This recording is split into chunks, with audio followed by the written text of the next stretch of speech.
இலக்கை நோக்கி டுவர்ட் த கோல் இந்த நிகழ்ச்சிக்கு உங்களை அன்புடன் வரவேற்கிறோம்.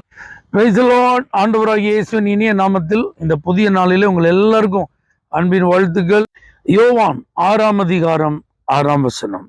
தாம் செய்ய போகிறதை அறிந்திருந்தும் அவனை சோதிக்கும்படி இப்படி கேட்டார்.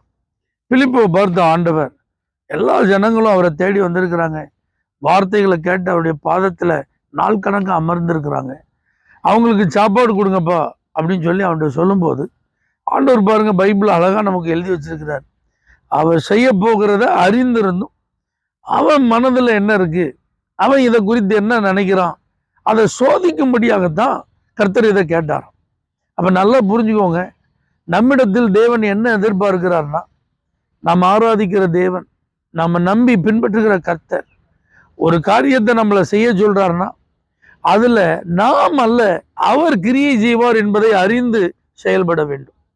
நம்மிடத்தில் இருக்கிறத வச்சு ஒண்ணு இல்லை, அவர் தருகிறத வச்சு செய்ய போகிறோம் என்பதை நாம் விசுவாசித்து செயல்பட வேண்டும். அப்ப நம்மள்கிட்ட இவங்களுக்கெல்லாம் கொடு, இதெல்லாம் செய் அப்படின்னு ஒரு காரியத்தை ஒரு சொல்றாரு அப்படின்னா, வார்த்தையை வெளிப்படுத்துறாருன்னா, தரிசனமா ஆண்டவர் அதை பேசுறாருன்னா, அதற்கான வாய்ப்பு ஆண்டவர் நம்மள்கிட்ட தர்றாருன்னா, வெறுங்கை முளம் போடுமா அப்படிங்கிற மாதிரி தான் இருக்கும். ஆனா ஆண்டவர் அதுல ஒரு அற்புதத்தை வச்சிருக்கிறாரு, அதிசயமான வழி நடத்துதல் இருக்கு. இயற்கைக்கு அப்பாற்பட்ட ஒரு காரியம் நடக்க போது அதை நீங்க புரிஞ்சுக்கிடணும். இப்ப இந்த இடத்துல இருந்த 5 அப்பம் 2 மீன் வச்சு 5000 புருஷர்களுக்கு ஆண்டவர் சாப்பாடு கொடுத்து எல்லாரையும் திருப்தியாக்கி மீதம் 12 கூட எடுப்பதற்கு ஆண்டவர் உதவி செய்தார்.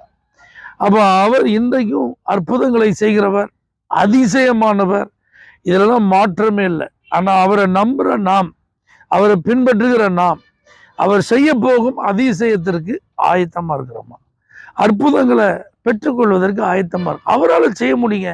ஆனா ஆண்டவர் நம்ம மூலமா அதை செய்யணும்னு நினைக்கிறார். நம்ம மூலமா அவர் நாமத்தை மகிமைப்படுத்தணும்னு அவர் விரும்புகிறார். அதனால ஆண்டவர் உங்களுக்கு ஒரு காரியத்தை சொல்றாருன்னா நீங்க நல்லா புரிஞ்சுக்கோங்க. நீங்க என்ன நினைக்கிறீங்க, இதை குறித்து என்ன சிந்திக்கிறீங்கிறத அவர் சோதிக்கிறார்.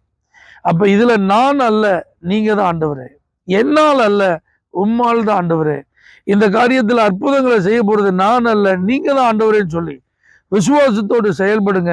அற்புதங்களை காண்பீர்கள், மீதம் எடுப்பீர்கள். தேவனே, எங்கள் இருதயங்களை சோதிக்கிறவர், உங்க மேல நாங்க எவ்வளவு நம்பிக்கையா இருக்கிறோங்கிறத நீங்க பார்த்துட்டே இருக்கீங்க. ஆகவே எங்கள் மூலமா உங்க நாமத்தை நீங்க மகிமைப்படுத்த எங்களுக்கு ஒரு வாய்ப்பை தரும்போது தைரியமா விசுவாசத்தோடு செய்து உங்களை உயர்த்த, உங்களை மகிமைப்படுத்த கிருபை செய்யும். இயேசுவின் நாமத்தில் பிதாவே, ஆமென். For prayer contact, Pastor J. J. Kumar, El Shaddai Ministries, 9500252586, Surandai.